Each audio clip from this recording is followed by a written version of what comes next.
our server is overheating. If it goes down, we lose the entire project archive. I have the solution in my head. I need a team to execute override code Delta 90.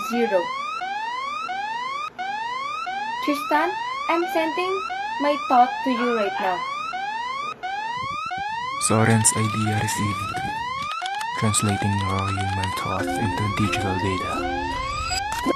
Encoding Delta 90 into a secure encrypted binary pulse packet. Data is encoded into a signal.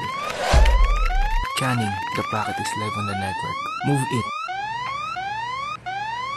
Single packet intercept, launching for a physical fiber optic line, keeping the bandwidth wide and the velocity high.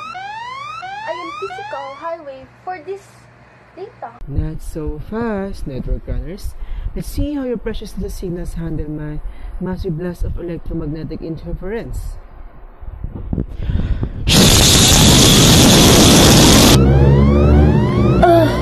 The noise floor is way too high. Packet integrity is corrupted by inference.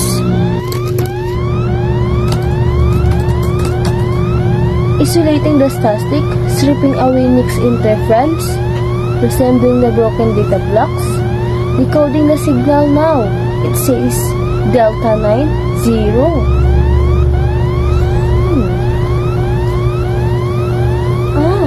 Delta 90. Destry, the message is decoded now. Delta 90, understood.